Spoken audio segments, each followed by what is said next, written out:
இன்னைக்கு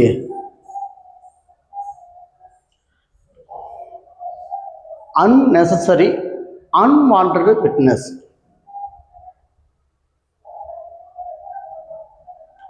unnecessary unwanted witness சிவிலுக்கும் பொருந்தும் கிரிமினலுக்கும் பொருந்தும் இல்லையா?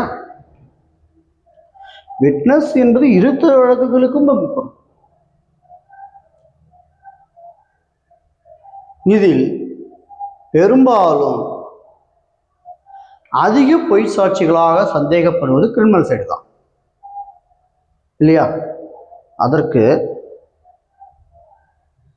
இன்னைக்கு கிரிமினல் பார்த்துரும்.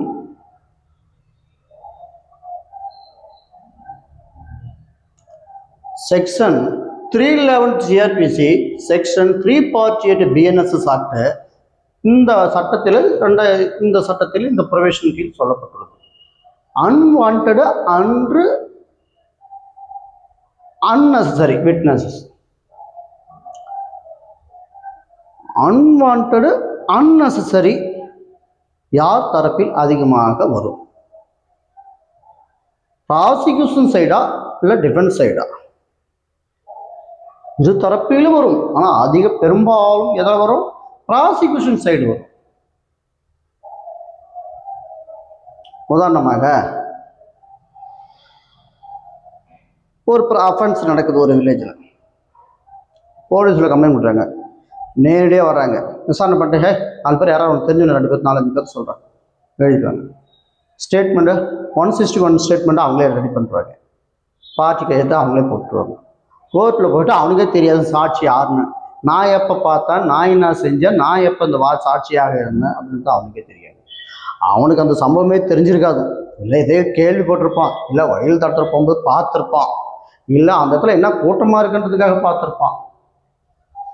இந்த போன்ற சூழ்நிலையில் அந்த ஒரு சாட்சியாக அந்த பார்ட்டி 160 ஸ்டேட்மெண்ட் ஒன்றாக கொடுத்து அதை ரெடி பண்ணி எழுதி சார்ஜ் ஷீட்டை போட்டு கோர்ட்டில் கொடுத்துட்டா அந்த நேரத்தில் கோர்ட்டிலிருந்து சம்மன் போயிட்டு பார்ட்டியை விட்னஸ் எடுக்கணும் இல்லையா?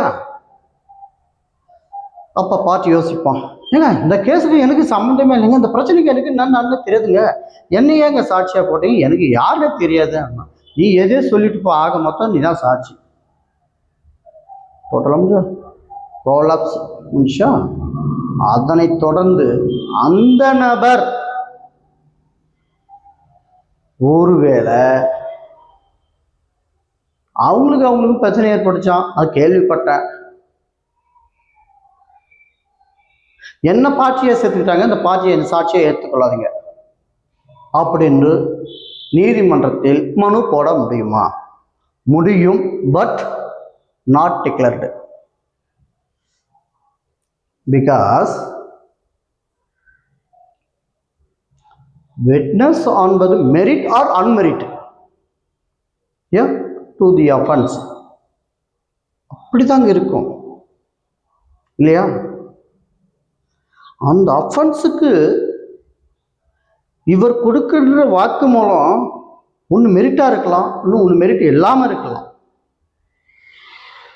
அதனை டிசைட் பண்ணுற authority will be decided by the court. அந்த authority, power of the authority யாருக்கு அதிகாரம் உண்டு? கோர்ட். அந்த கோர்ட்டோட சிச்சுவேஷன் தான் இந்த சொல்றது. ஒரு பார்ட்டியை என்ன பார்ட்டியாக சாட்சியாக சேர்த்துட்டாங்க, அந்த பார்ட்டி எனக்கு சம்மந்தம் இல்லை, எனக்கு தெரியாது, என்னை எப்படி நீங்கள் பார்ட்டியாக சேர்த்துனா போலீஸ்காரங்க சில நேரம் சொல்லி இப்படி சொல்லு அப்படி சொல்லு இப்படி சொல்லு, இந்த படிச்சுக்கு நான் சொல்கிறேன், அந்த கதையை கேட்டு அப்படியே சொல்லு கேட்டா அப்படின்றாங்க. அந்த நேரத்தில் தான் அவங்க என்ன பண்ணுவாங்க, சொல்லியிருப்பாங்க இல்லையா? சரி, விட்னஸ் லிஸ்ட்ல இருக்கிற பெயர் மட்டும்தான் சாட்சியா சொல்லணும்னா அன்னெசரி. அதுவும் இல்லை, அன்னெசரி, அது அவசியம் இல்லை. கூட அடிஷ்னலா இல்லாமல் நீதிமன்றத்துக்கு சாட்சி என்று கருதும் பட்சத்தில் அவரையும் பார்ட்டி ஏறி விசாரிக்கலாம். அதுதான் இந்த அன்னெசரி அன்வான்ட் விட்னஸ் எப்படின்னு சொல்றோம். ஒரு நபர் சொல்றும் சாட்சியத்தை வைத்து நெசசரியா அல்லது அன்னெசசரியா, அன்வான்டா அப்படி வாண்டடா அன்வான்டா என்ற முடிவு செய்யும் decision authority power by the court தான். அது நீதிமன்றம் கருதி முடிவெடுக்கலாம். ஆனால் அன்வான்டாக automatically it should not be automatically remove the witness. அந்த நபர் சாட்சியாக இல்லை என நீக்குங்கள் என்று சொல்ல முடியாது. அந்த சாட்சியானது முக்கியமற்றவையா என கருத்தை முடிவெடுக்கக்கூடிய authority power by the court. அதுதான் ஒரு நபர் அந்த சாட்சி. ஒரு உதாரணம் சொல்றேன்னே, அவர் அந்த பிரச்சனைக்கு இன்வால்வ் ஆயிருக்க மாட்டாங்க. இவருக்கு சாட்சி என்ற பேர் போட்டதே தெரியாது. நீங்க இருந்தானே பார்த்தனா கையெழுத்து ஒன்று போடுறா அப்படின்னு சொல்லி கையெழுத்து வாங்கிட்டு போயிருப்பாங்க. அதில் போய் போலீஸ்காரங்க ஃபில் பண்ணிக்குவாங்க. ஃபில் பண்ணி 161 ஸ்டேட்மெண்ட்டாக சேர்த்துருவாங்க. சார்ஜ் போட்டாங்க. ஃபைனல் ரிப்போர்ட் கொடுத்து கோர்ட்டில் சம்மன் போகும். பார்ட்டிக்கெல்லாம் ட்ரையல் நடத்துவாங்க. அக்யூஸ்ட் பிரசன்ட் எல்லாமே ட்ரெஸ் ஆல்ரெடி இருக்குது. ப்ராசிக்யூஷன் சைடு ஓப்பன் பண்ணணும் இல்லையா, ட்ரையல் ஓப்பன் பண்ணணும். அவங்க தானே விட்னஸ் கூப்பிடணும், அவங்க தானே படன் பொறுப்பு. அதனால் அவங்க ஓப்பன் பண்ணி எடுக்கணும். அப்போ அந்த கடன் பொறுப்பு எடுக்கும்பொழுது அவங்களுக்கு என்ன சொல்ல வராங்கன்னா, சாட்சி இதுதான் நீ செய்ய முடியுமான்னு கொண்டு வரும்பொழுது அப்போதைக்கு ஒரு நபர் எனக்கு அதுக்கு சம்மந்தம் இல்லை, என் பேரை எப்படி நீ போட்டீங்க அப்படி என்று கேட்கும் பொழுது அவரை நீக்குங்கள் என்று கூறுவதற்கு மனு செய்யலாமே, அப்சர்வேஷன் தெரிவிக்கலாமே தவிர, ஆனால் அந்த அதிகாரம் எடுக்கின்ற அதிகாரம் ப்ரொவிஷன் இல்லை. அது by the description power of the court. சொல்றேன். ரைட். அதில் சில விஷயங்கள் இருக்கு. Court has wired the power to the summon, examine and recall witness. இதில் தான் சொல்லப்பட்டுள்ள ப்ரொவிஷனில் power must be the excise with the judiciary. எல்லாமே ஜுடிஷரி பவர் தான். அதான் சொல்ல main test is whether evidences is essential for justice decision. Justice தான் முடிவு எடுக்கணும். அப்படின்னா இயர்ஸே unnecessary or repetitive with witnesses may not be required. Section 311 cannot be ordinarily be used merely to file the lukna, but a dropped with witness can subsequently be recalled if his evidence becomes the essential. ஓகேவா? அது என்ன சொல்லுதுன்னா, நான் இவ்வளோ சொன்னதான் அது அங்கே எழுதியிருக்காங்க, வேற எதுவும் இல்லை. ஒரு விட்னஸ்ஸு எனக்கு அதுக்கு அந்த விட்னஸ் இந்த நீதித்துறை இந்த அஃபென்ஸுக்கு தேவையா இல்லையா என்ற முடிவெடுக்கிற அதிகாரம் ஜுடிஷரிக்கு உண்டே தவிர, பவர் டு கோர்ட்டுக்கு தான் உண்டே தவிர, but not the witness but not the parties அப்படின்னு சொல்லப்பட்டுள்ளது. சில நேரங்களுக்கு அஃபென்ஸ் போட்டாச்சு, ட்ரையல் வந்துருச்சு, லேட்டாக சொல்கிறாங்க சாட்சிக்கு வர மாட்டாங்க, டூ லேட் அப்படின்னா அவங்களுக்கு சம்மன் போட்டு ரீகால் பண்ணி வர வைக்கலாம்.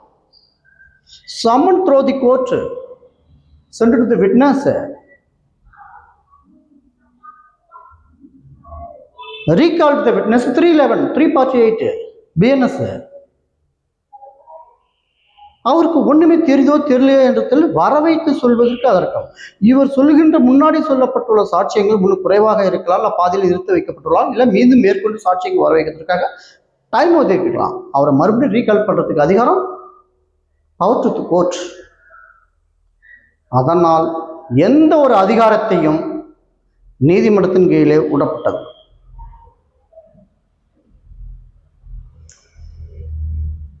இந்த சாட்சியங்கள் மேற்கொண்டு சொல்லப்பட்டுள்ள சாட்சியங்களே போதுமானதாக எடுக்கலாம் என்று சொன்னாலும் அது நீதிமன்றத்தினுடைய முடிவு தான். சில நேரங்களில் அந்த party no scene of occurrence on the place இருந்திருக்க மாட்டான், அந்த பிரச்சனையை அவனுக்கு காதுக்கு போயிருக்காது, ஆனால் அவனை பார்ட்டியாக சேர்த்துருப்பாங்க. ஸோ வித்தவுட் நாலேஜ் ஹிம் தெரியாது. No persons that is in a occurrence place. அவனுக்கு என்னன்னு தெரியாது. So without relevant that incident, அவனுக்கு அதுக்கு சம்மந்தமே இல்லை. இயர்சே எவிடன்ஸ் எங்கே இருப்பான். இன்னும் அந்த ஊர் சரணாதிரிச்சாமே, எவனே ஒருத்தன் சொன்னதை அவன் எங்கேயோ உட்காந்துட்டு ஊரில் இருந்திருப்பான். என்ன இருப்பான், சென்னையில் இருந்துட்டு மதுரைக்கு கால் பண்ணி சொல்லுவான், இந்த ஊரில் இதுமாரி நடந்துச்சுங்க, ஃபோனில் சொல்லியிருப்பான். அந்த ஹேர்ஸுக்கு எவிடன்ஸ் கிட்ட மாதிரியா த்ரோதி ஏர் தி போன் ஏர், அவனை விட்னஸாக போட முடியுமா? இயர்சே எவிடன்ஸ், அவ்வளோதான். கேள்வி அவன் சொன்னாங்க, அது உண்மையாக பொய்யா கூட இருக்கலாம் இல்லையா? That is not avoided that witness, but subsequently fact that related that evidence is merits or not merits, அப்படிதான் decide the power the court.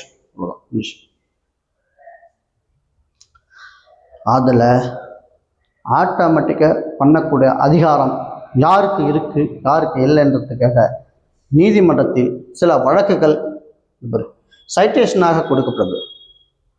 Mohanlal ஜஞ்சை சாணி வெர்சஸ் யூனியன் ஆஃப் இந்தியா என்ற வழக்கிலும், Rajendra Prasad versus narcotic cell என்ற வழக்கிலும், state NCT of Delhi versus Sivakumar Yadav என்ற வழக்கிலும், Rattanlal versus Prahlad Jat என்ற வழக்கிலும், KPT Tamilmaran versus state என்ற வழக்கிலும், இந்த விட்னஸை பற்றியும் சாட்சியங்களை பற்றியும் எப்படி இருக்கணும், எப்படி இம்பார்ட்டன்ட், எப்படி நெசசரியா அன்னெசரியா, வாண்டடா மற்றும் இம்பார்ட்டன்ட் எப்படி ரிமூவ் பண்ணலாம், எப்படி மெரிட்டு அன்மெரிட்ஸ் என்ற விவாதத்தையும் இந்த வழக்குகளுக்கு முக்கியமான வழக்குகளாக இந்த கேஸு கொடுத்துருக்கேன். ஆகவே இது புரிந்திருக்கும் என்று நினைக்கிறேன். மேற்கொண்டு அடுத்த வகுப்பில் பார்க்கலாம்.